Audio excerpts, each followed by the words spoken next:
Good morning, dear student. I am Bhola Shankar Singh, your Hindi teacher. Now I will teach you Hindi. Topic will be rush. Suprabhatam, मैं भोला शंकर सिंह आपका हिंदी अध्यापक। आज मैं आपको हिंदी व्याकरण के अंतर्गत रस का रसास्वादन कराऊंगा और इसमें पिछले दिनों से रस का वर्णन चल रहा है और श्रृंगार रस के बारे में हम बात कर रहे हैं।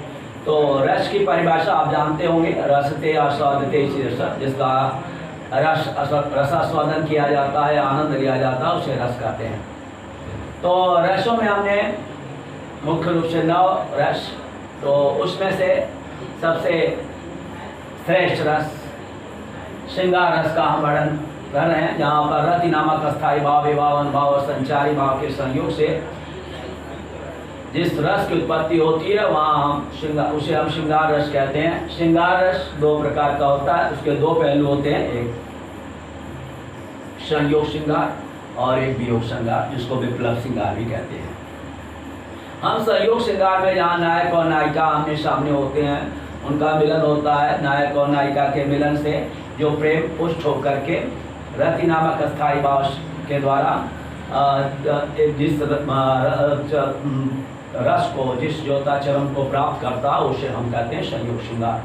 तो संयोग श्रृंगार में नायक नायिका बिल्कुल आमने सामने होते हैं। जैसे इसमें हमने आपको उदाहरण बताया था, कौन हो तुम बसंत के दोस्त, निरस पतझड़ में अति सुकुमार, धन तिमिर में चपला की रे, तपन में शीतल मंद व्यार। तो मनु, श्रद्धा मनु के इस प्रसंग में अचानक जो होता मनु बैठे हुए हैं और बिल्कुल खिन्न मुद्रा में हैं। उन्होंने देखा कि हमारे संतति, जो हमारे संतान हैं, वो पूरे जल प्रवाह में बह गए हैं, कोई नहीं बचा है। तो मनु भी हिमगिर के उत्तुंग शिखर पर बैठ शिला की शीतल छां, एक पथिक भीगे नैनों से देख रहा था प्रलय प्रवाह। ऊपर हिम था, नीचे जल था, एक तरल था, एक सघन, एक तत्व की ही प्रधानता, इसे कहें जड़या चेतन। तो इस प्रकार के भयानक दृश्य को देख रहे थे। पूरी जो होता है जिसकी इस परिवार नष्ट हो गया हो, उसके पास कहीं कोई अवलंबन नहीं था, इस निर्जन में एकांत और शांत बैठे हुए थे।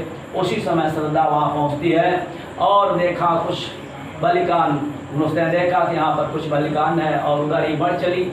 और जब उसने देखा कि यहाँ कोई बचा है यहाँ पर, तो उसका मन और भी बढ़ गया। और जब मनु को श्रद्धा को मनु ने देखा, तो उनके अंदर जो होता है आलम्बन, उद्दीपन, भाव, अनुभव, विभाव, इस सब के कारण जो होता है रति उत्पन्न हो गया। और उन्होंने श्रद्धा से प्रश्न किया कि कौन हो तुम बसंत के दूत, निरस पतझड़ में अति सुकुमार, घन तिमिर में चपला की रे, तपन में शीतल मंद व्यार। और यहीं पर संयोग श्रृंगार उत्पन्न हो जाता है। तो आश्रय मनु है, आलम्बन उसमें श्रद्धा है, विभिन्न प्रकार के जो होता है उसके जो बाल, उसके मुख बिजली की तरह चमकते हुए, घन तिमिर में चपला की रेख उनकी जो है, और ये सब को देख करके उनके अंदर जो होता है भी एक रति नामक अस्थायी भाव उत्पन्न होता है और ये संयोग श्रृंगार को जन्म देता है। आगे अब हम विप्लव श्रृंगार की ओर चलते हैं। तो हम संयोग के बाद वियोग, दोनों चलते रहते हैं, वियोग श्रृंगार या विप्लव श्रृंगार। वियोग श्रृंगार, वियोग श्रृंगार में आप अनुभव करेंगे, यहाँ पे नायक नायिका दूर दूर हो जाते हैं, अपने पूर्व प्रसंग, पूर्व प्रेम की बात को याद करते हैं और फिर लेकिन उनके मिलने की संभावना बनी रहती है। तो वहाँ पर रति नामक अस्थायी भाव तो रति ही होता है, लेकिन दोनों अलग अलग होते हैं। उससे जो पुष्ट होकर के जिस रस की उत्पत्ति होती है, उसे हम वियोग श्रृंगार कहते हैं। तो वियोग श्रृंगार में नायक नायिका दूर दूर होते हैं, उनके अंदर मिलने की उत्कंठा बनी रहती है। फिर भी वियोग श्रृंगार में एक आमने सामने प्रत्यक्ष नहीं होते और पूर्व अनुभव, मौसम आदि को देख करके उनके अंतर्गत जो होता है वो वियोग की मात्रा बढ़ जाती है। जैसे एक प्रसंग आता है, राम सीता के वियोग में खोजते हुए सीता को चले जा रहे हैं और वे जड़ और चेतन में अंतर नहीं कर पाते। वो कहते हैं कि हे खगमृग हे मधुकर सेनी तुम देखी सीता मृग नैनी। यहाँ पर वियोग श्रृंगार है। कुछ लोग इसको करुण रस भी मानते हैं, लेकिन करुण कहाँ उत्पन्न होता है जहाँ मिलने की कोई संभावना न हो सकता है राम को मिलने की संभावना रही हो तभी तो वन खग मृग आदि भौरों से पूछ रहे थे। तो यहाँ पर बहुत से विद्वानों ने यहाँ पर वियोग श्रृंगार माना है। कुछ विद्वान इसको करुण रस भी मानते हैं। तो वियोग श्रृंगार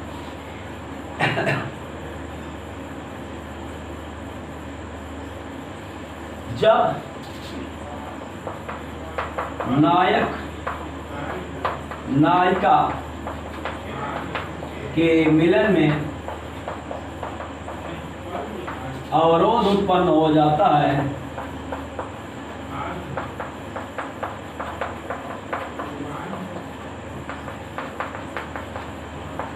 तो रति नामक अस्थाई भाव, विभाव, अनुभाव आदि से पुष्ट होकर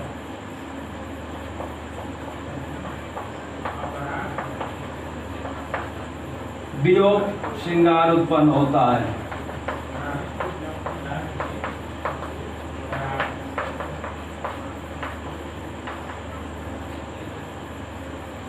उदाहरण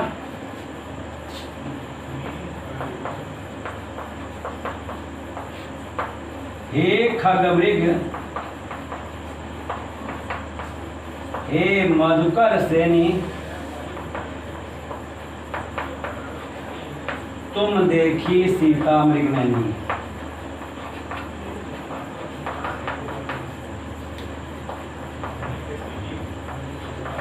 यहाँ राम आश्रय है,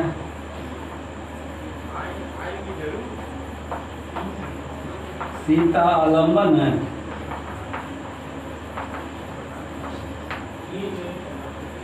और सीता की याद, उनका रूप, नेत्र आदि का स्मरण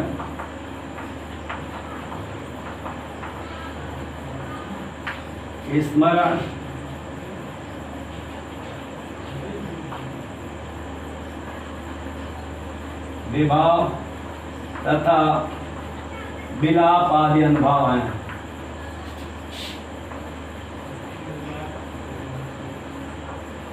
हैं।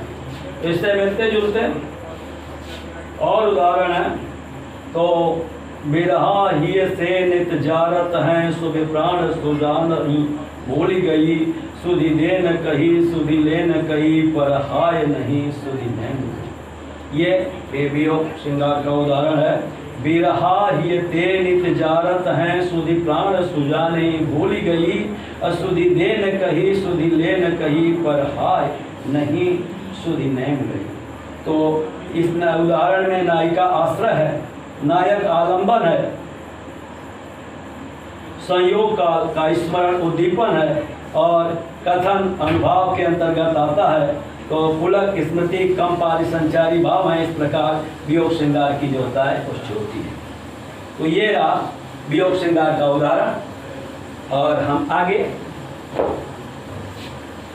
दूसरे रस की ओर चलते हैं। और ये रस है वीर रस।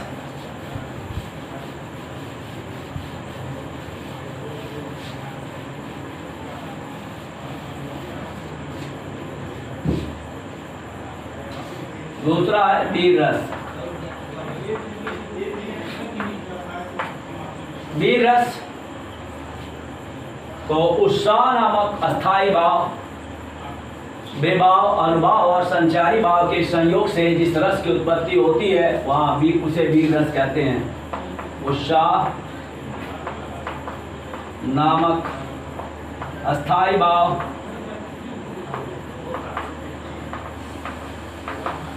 विभाव, अनुभाव एवं संचारी भाव के संयोग से जिस रस की उत्पत्ति होती है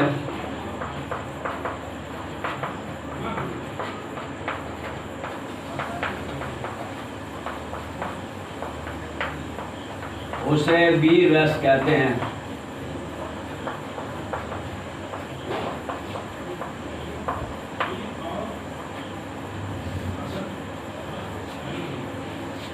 तो उत्साह नामक अस्थाई भाव, विभाव, अनुभाव और संचारी भाव के संयोग से जिस रस की उत्पत्ति होती है उसे हम वीर रस कहते हैं।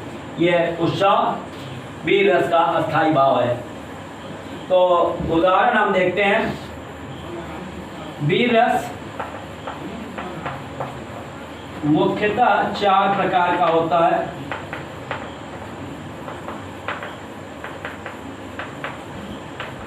कितने प्रकार का होता है? 4 प्रकार का होता है। पहला दानवीर, दूसरा धर्मवीर, तीसरा दयावीर और चौथा है युद्धवीर। दानवीर, धर्मवीर, दयावीर और युद्धवीर। तो ये रहा वीर रस का उदाहरण। दया, दान, धर्म, युद्ध, वीर, ये सब। तो हम ज्यादातर उदाहरण हम लेते हैं युद्धवीर का ही। युद्धवीर जहाँ ओज की भावना आ जाए, उसमें शब्दों में ओज गुण हो, वहाँ वीर रस पाया जाता है। वीर रस के प्रसंग में ओज गुण होता है और या श्रृंगार में माधुर्य। तो इस प्रकार हम देखते हैं युद्ध वीर का उदाहरण। मैं सत्य कहता हूँ सखे सुकुमार मत जानो मुझे, यमराज से भी युद्ध में प्रस्तुत सदा मानो मुझे। है और की तो बात क्या, गर्व मैं करता नहीं, मामा तथा निजतात से भी समर में डरता नहीं। ये पहला उदाहरण है। मैं सत्य कहता हूँ सखे सुकुमार मत जानो मुझे, यमराज से भी युद्ध में प्रस्तुत सदा मानो मुझे। है और की तो बात क्या, गर्व मैं करता नहीं, मामा तथा निजतात से भी समर में डरता नहीं। तो इसे आप लिखेंगे, मैं सत्य कहता हूँ सखे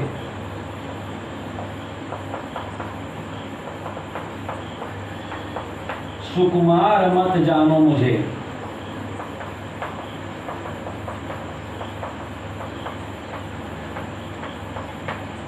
यमराज से भी युद्ध में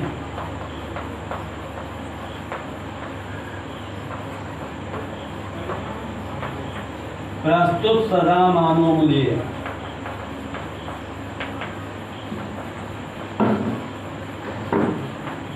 यमराज से मैं सत्य कहता हूँ सखे सुकुमार मत जानो मुझे, यमराज से भी युद्ध में प्रस्तुत सदा मानो मुझे। है और की तो बात क्या, गर्व मैं करता नहीं, मामा तथा निजतात से भी समर में डरता नहीं। है और की तो बात क्या, गर्व मैं करता नहीं,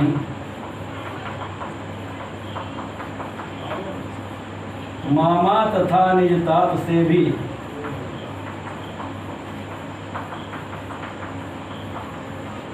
समर में डरता नहीं।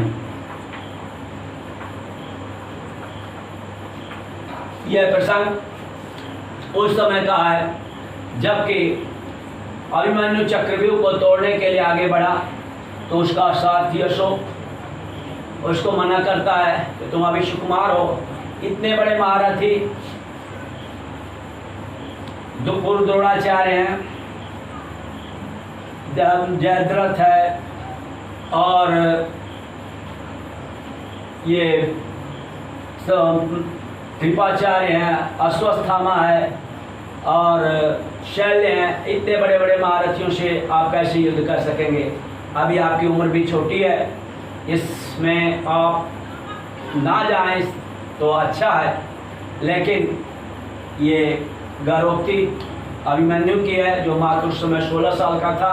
वह कहता है कि मैं सत्य कहता हूँ। सखे साथी को सखा मित्र भी संबोधित किया जाता है। मैं मित्र तुमसे सही कहता हूँ।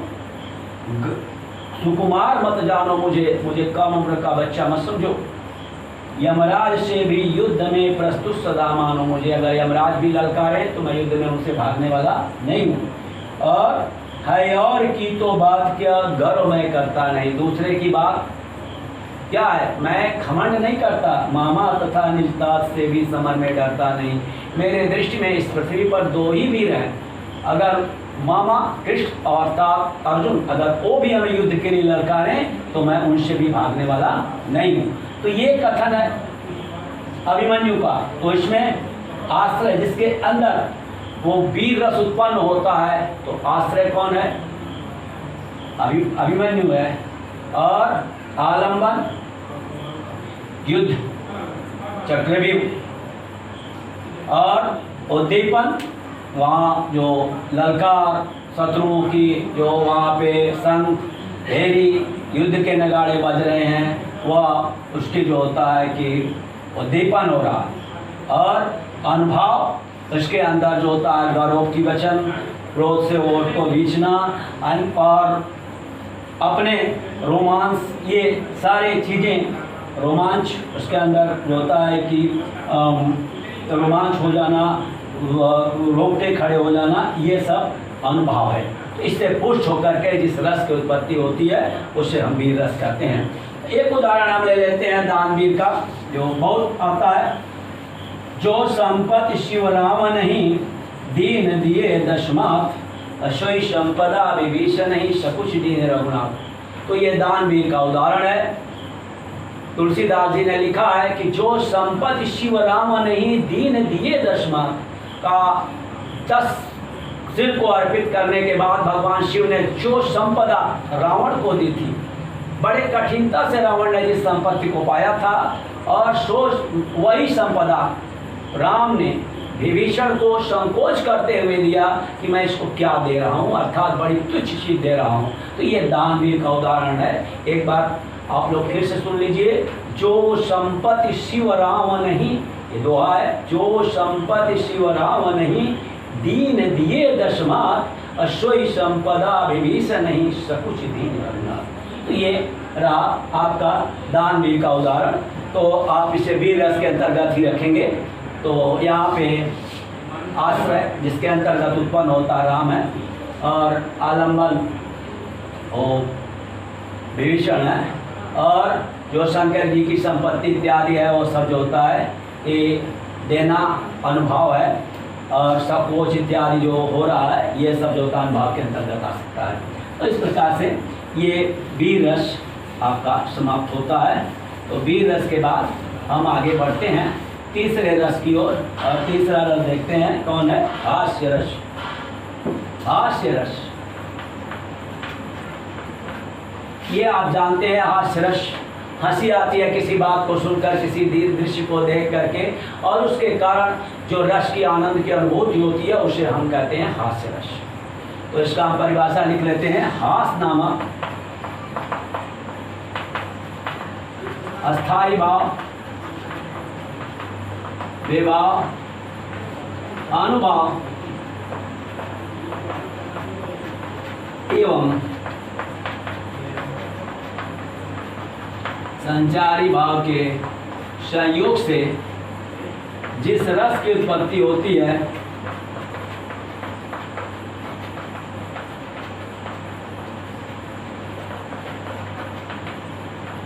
उसे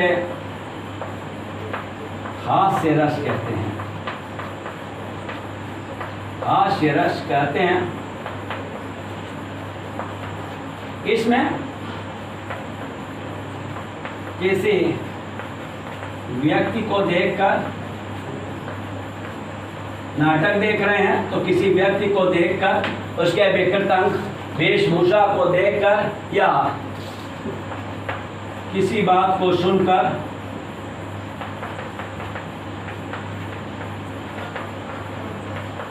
हंसी आ जाती है।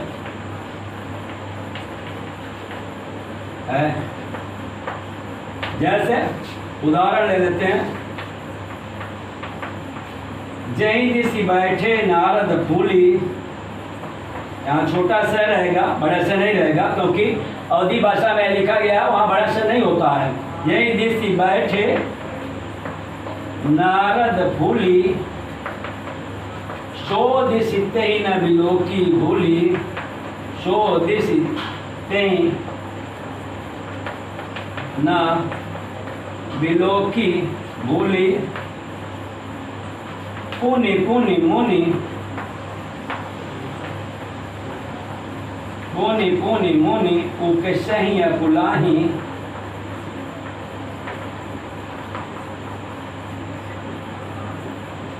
देखी दशा, यहाँ भी बड़ा नहीं होगा, देखी दशा हर गण शंकर जी के गण मुस्काही। ये जय दिशि बैठे नारद फूली, सो दिशि तेई न बिलोकी भूली, पुनि पुनि मुनि उपशैया कुलाही, देखी दशा हर गण मुस्काही।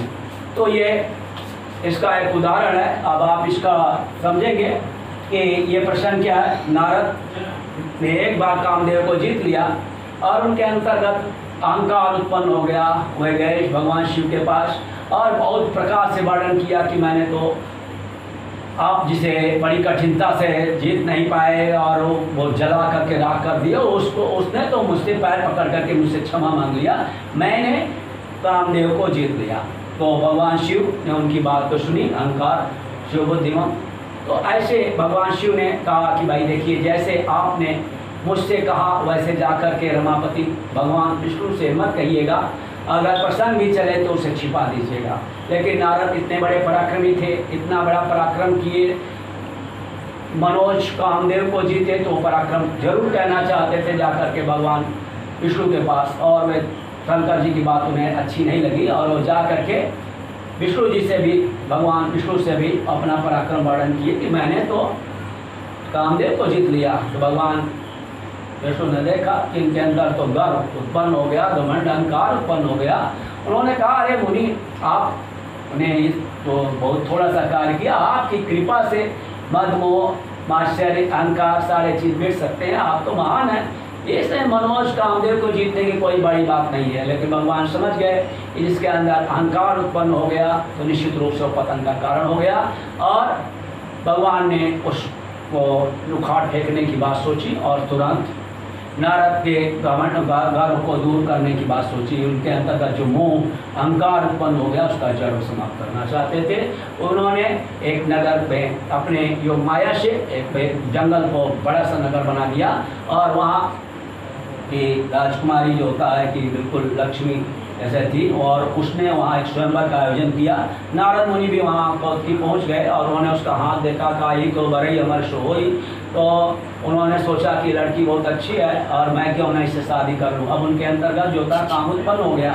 और इसके बाद जब उन्होंने सोचा कि मुझे तो इस रूप में तो ये कन्या नहीं, और विश्वमोहिनी उसका नाम था, तो उस कन्या मुझे वर नहीं डाल सकती, जयमाला नहीं डाल सकती। उन्होंने सोचा इस समय मेरा सहायता कौन कर सकता है। उन्होंने विष्णु भगवान को याद किया और भगवान प्रकट हो गए और उन्होंने कहा कि बोलिए मुनि जी मुझे क्यों ध्यान दिए। तो उन्होंने कहा कि अपनी आप सुंदरता दे दीजिए।